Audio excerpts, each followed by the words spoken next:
નમસ્કાર દોસ્તો, સ્વાગત છે તમારું તમારી મનપસંદ ચેનલ રાઈટ આન્સર ની અંદર. રાઈટ આન્સર ભાઈબંધ તમારા માટે એક સરસ મજાનું કામ લઈને આવી છે. શું છે? તો જે મારા ઢીંગલાઓ ધોરણ 8 માં ભણે છે એ ધોરણ 8 ના બાળકો માટે ગણિતના પરીક્ષામાં પૂછાય ને એવા મોસ્ટ આઈએમપી દાખલાનો આ સરસ મજાનો વિડીયો છે. શેનો છે? પરીક્ષામાં પૂછાય એવા મોસ્ટ આઈએમપી દાખલાનો વિડીયો છે. ક્યાં મળે ભાઈ? તો ગાઈડ એપ્લિકેશનમાં જતું રહેવાનું. પ્લે સ્ટોર પર જે મિત્રો છે લગભગ તો બધાના મોબાઈલમાં ગાઈડ એપ્લિકેશન છે, પણ નથી એ લોકોએ પ્લે સ્ટોર પર જઈને GUID લખીને આ સિમ્બોલ વાળી એપ ડાઉનલોડ કરી લેવાની. ત્યાં તમને ઢગલો ખજાનો મળી જશે. તમારું ધોરણનું ફોલ્ડર ખોલશો એટલે તમને ઢગલો ખજાનો મળી જશે. જે પણ મિત્રો હજુ સુધી ચેનલને સબસ્ક્રાઇબ નથી કરી, ચેનલને સબસ્ક્રાઇબ કરીને વિડીયોને લાઈક કરો. કમેન્ટમાં જે પણ મિત્રોએ ગાઈડ એપ્લિકેશન ડાઉનલોડ કરી છે એ લોકોએ યસ સર લખવાનું ભૂલવાનું નથી અને મિત્રો સાથે ચેનલને શેર કરો. ચાલો ત્યારે ઝડપથી જઈએ આજના મોસ્ટ આઈએમપી દાખલા તરફ. પ્રકરણ 2 છે તમારું એક ચલ સુરેખ સમીકરણ. એક ચલ સુરેખ સમીકરણ. આપણે ગણિતની વાત કરીએ છીએ અને ધોરણ 8 ની. ચાલો ત્યારે સ્વાધ્યાય 2.1 ના મોસ્ટ આઈએમપી દાખલા આપણે જોઈ લઈએ. અહીંયા દાખલો તમને ગણેલો છે, હું તમને સમજાવીશ કે એ દાખલો કઈ રીતે ગણવાનો. ચલો ત્યારે નીચેના સમીકરણોનો ઉકેલ મેળવો અને જવાબ ચકાસો. પહેલી રકમ આવી છે 3x બરાબર 2x પ્લસ 18. હવે આપણને આપે છે 3x બરાબર 2x પ્લસ 18. આવો દાખલો હોય એટલે દોસ્તો ગભરાઈ નહીં જવાનું. આ વચ્ચે બરાબરની નિશાની છે ને, આ મતલબ શું કહે છે કે આ અને આટલું બંને સરખું છે. તાજવામાં બંને બાજુ 100 ગ્રામ છે કે 200 ગ્રામ છે. આ બરાબર છે એટલે બંને બાજુ બરાબર છે. આપણે બંને બાજુ બરાબર છે, આપણે શું શોધવાનું છે? x શોધવાનું છે. કારણ કે આપણને આ રકમ ખબર છે, આ રકમ ખબર છે, આ રકમ ખબર છે, પણ x આપણને ખબર નથી. હવે શું કરીશું? આ 3x આ બાજુ છે બરાબર, અને આ 2x આ બાજુ. તો 2x ને ઢેંટણેંગ કરતા ઉપાડીને આપણે બાજુના બીજા દેશમાં મોકલી દઈએ. બીજા દેશમાં મોકલીએ એટલે એને કપડા બદલાઈ દેવા પડે. આ બાજુ +2x છે તો આ બાજુ જાય તો -2x. આ બાજુ 18 એમને એમ રહે. જો એ કર્યું ને આ રીતે. હવે 3x અને 2x આ પ્લસ છે, આ માઇનસ છે. જ્યારે નિશાની અલગ અલગ હોય ત્યારે શું થાય? બાદ બાકી. તો 3 માંથી 2 જાય તો 1, અને x નો 1x રહે બરાબર. આપણે એક નથી લખતા, ડાયરેક્ટ x લખે છે. અને મોટું જે હોય મોટાની નિશાની લાગે આપણને. મોટા આપણે જેની મોટું હોય એનું આપણી આગળ લાગે તો મોટું શું છે? પ્લસ. તો અહીંયા પ્લસ છે, આપણે પ્લસ લખવાની જરૂર નથી એટલે x છે. તો x બરાબર 18 આયા. બોલો દાખલામાં ખબર પડી કે ના પડી? ના પડી હોય તો ફરી એકવાર આપણે આગળનો બીજો દાખલો જોઈ લઈએ, સમજી લઈએ. ચલો ત્યારે હવે જો અહીંયા શું કહે છે? 5x + 9 બરાબર, એટલે આ બાજુ અને આ બાજુ સરખી છે. 5x + 3x. આપણે આમાં x શોધવાનો છે. તો જો આને શું કર્યું છે? 5x + 9 બરાબર 5 + 3x. હવે આમાં શું કરવાનું છે? xx વાળા પદ આપણે સરખા કરીએ અને ચલો ત્યારે આપણે સ્ટેપ બાય સ્ટેપ જઈએ. ચલો અહીંયા શું કરે છે? 5x, આ બાજુ 3x કેવા છે? પ્લસ, તો આ બાજુ આવશે તો -3x થશે બરાબર. મેં કહ્યું એમ કૂદકો મારીએ તો કપડા બદલાઈ દેવાના. આ બાદથી આ બાદ જાય તો આપણે એને કપડા બદલાઈ દેવાના. પ્લસ કપડા પહેર્યા હતા આપણે એને માઇનસ કરી દેવાના. અને આ બાજુ 5 છે, આ બાજુ 9 આ બાજુ છે, તો આ બાજુ કૂદકો મારીને આવે તો એ કેવા થઈ જશે? માઇનસ. હવે આપણે બંને ભેગા કરી દીધા. હવે આ 5 પ્લસ છે ને 3 માઇનસ છે. આ સરવાળો છે ને આ બાદબાકી છે. તો શું થાય? બાદબાકી. 5 માંથી 3 જાય તો 2x. હવે અહીંયા પણ એવું થશે. હવે 5 માંથી 9 ના જાય, પણ 9 માંથી 5 જાય તો 4. પણ કેવા? 9 આગળ મોટું કોણ છે? તો 9. તો મોટાનો આપણે ધાકરે તો મોટાની જે નિશાની હોય આપણને નિશાની મળે. હવે અહીંયા x એમને એમ રવા દઈએ. આ 2 છે એને જ્યારે આપણે બીજા દેશમાં જઈએ ત્યારે વિઝા લેવા પડે. તો વિઝા લીધા એટલે આપણે આવી ગયા નીચે. આ બાજુ ગુણાકારનો સંબંધ હતો તો આ બાજુ ભાગાકારનો સંબંધ થઈ ગયો. તો આપણને ખબર છે 2 દુ 4. તો x બરાબર 2. પણ એકલું અવાય નહીં, જોડે આપણી અટક લઈને આવવું પડે. તો -x બરાબર -2 બરાબર. તો જો આવી ગયો x બરાબર -2 જવાબ. હજુ ના સમજણ પડ્યો તો ત્રીજો દાખલો જોઈ લઈએ, મોસ્ટ આઈએમપી.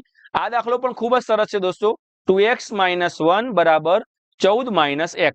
આપણે જો આવું આપ્યું છે આપણને બધું ખબર છે, ખાલી x ખબર નથી. તો આવો દાખલો આપણને કહેવાનો ના કે ભાઈ x શોધો. આવો દાખલો ત્યારે આપણે x ની કિંમત શોધી લેવાની.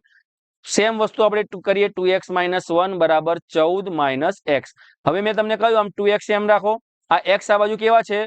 માઇનસ. તો આ બાજુ વિઝા લઈને આવે તો પ્લસ થઈ જાય બરાબર. આ 14 અહીંયા એમને એમ છે. આ -1 છે, આ બાજુ વિઝા લઈને આવે તો +1 થઈ જાય. હવે આ 2x પ્લસ આપે તો સરવાળો સરખી નિશાની હોય તો સરવાળો. તો 2 ને 1 3x.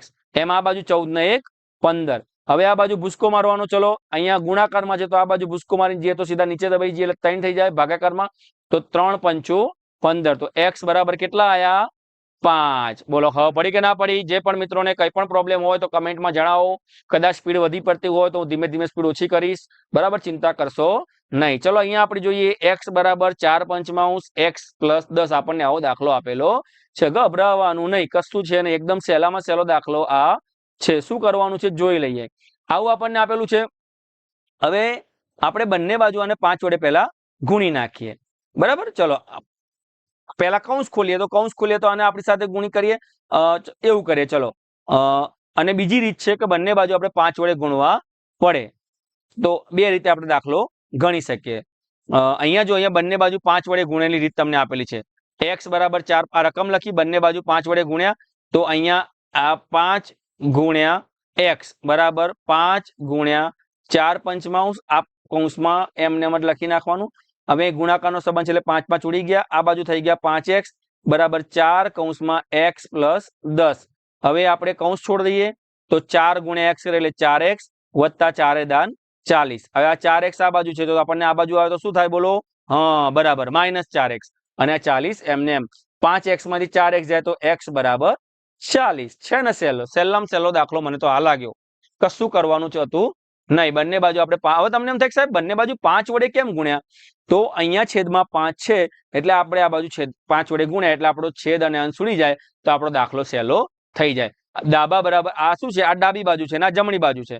તો આપણે અહીંયા 100 ગ્રામ હોય ને આ બાજુ 100 ગ્રામ હોય તો બંને અહીંયા 50 ગ્રામ મૂકીએ તો આ બાજુ પણ 50 ગ્રામ મૂકવું પડે. વજન બંને બાજુ સરખું રાખવું પડે, કોઈને આપણે નમતું આપવાનું નહીં. જો હવે સ્વાધ્યાય 2.2 ના મોસ્ટ ટાઈમ આમાં મેં જો તમને જે સ્વાધ્યાયના મોસ્ટ ટાઈમ દાખલા છે ને એ જ લીધા છે. તમને બધા નથી ગણાય. આ 5મો દાખલો મોસ્ટ ટાઈમ છે, પછી આ 7મો દાખલો મોસ્ટ ટાઈમ છે, પછી તમારા ચોપડીમાં જે સ્વાધ્યાય 2.2 છે ને એનો પહેલો દાખલો આપણે મોસ્ટ આઈએમપી છે. ચલો જોઈ લઈએ એમાં શું છે. x દૂત્યાંશ માઇનસ 1 પંચમાંશ બરાબર x તૃતીયાંશ વત્તા 1 ચતુર્થાંશ. ફરી એ જ વસ્તુ આવી, x દૂત્યાંશ માઇનસ 1 પંચમાંશ બરાબર x તૃતીયાંશ વત્તા 1 ચતુર્થાંશ. હવે આમાં શું કરવાનું? તો આ x દૂત્યાંશ છે અને x તૃતીયાંશ છે, ભેગા કર્યા. અહીંયા શું કર્યું? જો x દૂત્યાંશ અને માઇનસ x તૃતીયાંશ બરાબર અહીંયા શું કર્યું? આપણે 1 ચતુર્થાંશ હતા, અહીંયા માઇનસ હતા તો અહીંયા 1 પંચમાંશ થઈ ગયા. હવે એ વસ્તુ કરી. હવે અહીંયા લસા લીધો તો લસા કેટલો આવ્યો? 6. તો જ્યારે લસા 6 આવ્યો, જો અહીંયા અહીં લસા 6 આવ્યો, હું અહીં તમને ગણી બતાવું. 2 અને 3 નો લસા લઈએ આપણે તો 6 આવે. તો નીચે 6 કરવા માટે કેટલા વડે ગુણવું પડે? 3 વડે. તો જેટલા વડે નીચે ગુણીએ છાપરું હરખું કરી દેવું પડે. એમ અહીંયા x છેદમાં 3 છે તો અહીંયા 6 કરવા માટે નીચે 2 વડે ગુણીએ તો અહીંયા પણ 2 વડે ગુણવું પડે. અહીંયા લસા કેટલો આવ્યો? તો અહીંયા લસા 20 છે, 5 ચોક 20. તો અહીંયા 1 4 પંચમા વત્તા 1 5 ચતુર્થાંશ. અહીંયા 20 કરવા માટે હવે જે નીચે 5 વડે ગુણ્યા તો ઉપર 5 વડે ગુણો અને નીચે 4 વડે ગુણ્યા તો ઉપર 4 વડે ગુણો. હવે અહીંયા શું થયું? 3x છેદમાં 3 દુ 6 માઇનસ 2x છેદમાં 6 બરાબર 5 છેદમાં 20 વત્તા 4 છેદમાં 20 થઈ ગયું. હવે છેદ છેદ સરખા થયા એટલે આપણો દાખલો સરળ થઈ જાય. જો અહીંયા આવી ગયું ને તો અહીંયા શું કરવાનું? છેદ છેદ સરખા થયા પછી એક વખત લખી નાખવાનું. 3x માઇનસ 2x વત્તા 5 વત્તા 4 છેદમાં 20. હવે અહીંયા 3x માંથી 2x જાય તો 1x અને છેદમાં 6 અને 5 ને 4 9. હવે અહીંયા x છેદમાં 6 આયા અને 9 છેદમાં 20 આયા. તો શું કરવાનું? આ 6 કામ છે ભાગાકારમાં, તો આ બાજુ જાય તો ગુણાકારમાં થઈ જાય. જો આ બાજુ ગુણાકારમાં થઈ ગયું ને, હવે આ બાજુ ગુણાકારમાં થયું એટલે આપણે અહીંયા શું કરવાનું? x બરાબર 6 ગુણ્યા 9 છેદમાં 20 આવ્યું. તો આપણે હવે આના ભાગાકાર કરવો પડે, આપણે આના ભાગ પાડવા પડે. તો આપણને 2 નો ઘડિયો ખબર છે, 2 તરી 6 અને 2 દાન 20. તો ઉપર કેટલા આયા? 9 તરી 27 છેદમાં 10 આયા. તો x બરાબર 27 છેદમાં 10 જવાબ આવે. બહુ સહેલો દાખલો હતો. x માઇનસ 5 તૃતીયાંશ બરાબર x માઇનસ 3 પંચમાંશ. શું કર્યું છે? આ 5 હતા એ અહીંયા આવી ગયા છે અને 3 હતા એ અહીંયા આવી ગયા છે. કશું જ નથી કરવાનું, સેમ વસ્તુ છે.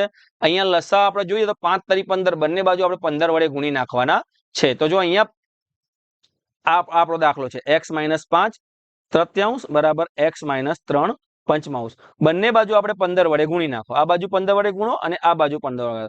તો 3 પંચા 15 અને 5 તરી 15. તો આ બાજુ શું થયું? હવે આનો ગુણાકાર કરીએ. 5x minus 25. આને આની સાથે ગુણાકાર કરવો પડશે અને આની સાથે. જે વેચીએ બધાને વેચવાનું, એકલા લેવાનું નહીં, બરાબર. માઇનસ 25. આ બાજુ પણ એવું થયું. આ બાજુ 3 છે તો 3x માઇનસ 3 તરી 9. હવે આ 5x છે ને આ 3x છે. મેં કહ્યું એમ બધું હરખું સમાજ ભેગો કરી દેવાનું. આ 5x છે તો આ -3x કરી દો અને -9 છે તો આ બાજુ +25 કરી દો. હવે 5 માંથી 3 જાય તો 2x અને 25 માંથી 9 જાય તો કેટલા રહે 16, પણ 16 કેવા માઇનસ. બરાબર. ચલો હવે આ x છે તો -16 છેદમાં 2 તો 2 × 8 = 16 તો x બરાબર કેટલો જવાબ આવ્યો 8 જવાબ આવે. ચલો આપણે આગળનો દાખલો જોઈએ. 8મો દાખલો છે 15y - 4 - 2y - 9. હવે અહીંયા બરાબર 0 સાબિત કરવાનું છે તો પહેલા બધા કૌંસ છોડી દેવાના. આ 15y છોડી દીધો બંધ. બરાબર. આ 15y પછી 15 ચોક 60 પછી 2y 2 9 18. હવે આ માઇનસ માઇનસ છે તો પ્લસ થઈ જાય 5y 5 36.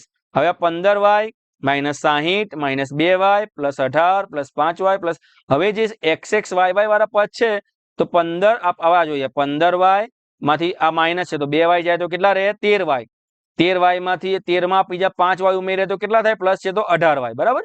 ચલો 60 લઈએ. આપણી જોડે -60 છે પછી એમાંથી +18 બાદ કરો નિશાની અલગ છે એટલે 60 માંથી 18 જાય તો 60 માંથી 10 જાય તો 50 50 માંથી 8 જાય તો 42 42 અને બરાબર 42 પણ કેવા છે મોટા પદની નિશાની માઇનસ. ફરી પાછા આપણે જો 30 આવ્યા પ્લસ એટલે ફરી માઇનસ કરો 30 એટલે જવાબ કેટલો આવ્યો 12. બરાબર. તો પણ કેવો મોટા પદ 42 માઇનસ છે તો 18y -12. હવે આ 12 આ બાજુ માઇનસ છે તો આ બાજુ આપણે લઈ જઈએ તો પ્લસ થઈ જાય. હવે 18y બંને બાજુ આપણે 18 વડે ભાગી નાખીએ સરખા પદ વડે તો 18 18 ઉડી ગયો એટલે y બરાબર આ 12 છે અને 18 છે તો બંને કોમન કયું આ 6 તો 6 દુ 12 અને 6 તરી 18 તો 2/3 જવાબ આવે. અહીંયા પણ એવું જ છે 3 આમાં આપણે દરેકનો પહેલા કૌંસ ખોલી દઈએ. આની જોડે લગ્ન કરાવી દેવાનું, આની જોડે લગ્ન કરાવી દેવાનું, આની જોડે લગ્ન કરાવી દેવાનું, આની જોડે કરાવી દેવાનું અને આની જોડે એમ કરી બધા પદ ખોલી નાખવાના. જુઓ 5 તરી 15z અને 7 તરી 21, 9 દુ 18z અને 11 દુ 22, 8 ચોક 32z અને 13 ચોક 52. બરાબર. આ રીતે કર્યું. પછી z વાળા પદ આપણે ભેગા કરી દેવાના. આ બાજુના આ બાજુ રાખવાના, આ બાજુના આ બાજુ અને 21 - 22 તો 22 પ્લસ છે ને 21 માઇનસ છે એટલે જવાબ 1 આવશે અને 15 માંથી 18 જાય એટલે -3z આવશે. એવી રીતે આ બાજુ 32z -52 ને -17 છે બંને માઇનસ છે એટલે સરવાળો થશે પણ નિશાની માઇનસ આવશે. હવે આ બાજુ આગળ 70 છે આ બાજુ આવશે એટલે પ્લસ થશે એટલે આ બાજુ 70 થઈ જશે અને 3z માઇનસ છે આ બાજુ જશે એટલે પ્લસ એટલે 32 ના 3 35z થઈ જશે એટલે 70 છેદમાં 35 થઈ જશે. z બરાબર 2 જવાબ આવશે 35 દુ 70. આ રીતે આપણે દોસ્તો પ્રકરણ 2 ના મોસ્ટ IMP દાખલા તમને ગણાયા છે. ખ્યાલ ના આવે તો કમેન્ટમાં કહેજો, સુધારો કરીશું અને નવું લાવીશું, નવું શીખીશું. પ્રકરણ 3 ના મોસ્ટ IMP પરીક્ષામાં પૂછાય એવા દાખલા નેક્સ્ટ વિડીયોમાં તમને મળી જશે. પણ તમારે શું લખવાનું છે? Yes sir. અને વિડીયોને વધુમાં વધુ લાઈક કરો તો વિડીયો ઝડપથી બનાવવાનો અમને ખ્યાલ આવે. ચલો ત્યારે સૌને ઢેંટણેન. ચલો ત્યારે જય હિન્દ, જય ભારત, ટાટા, બાય બાય, આવજો.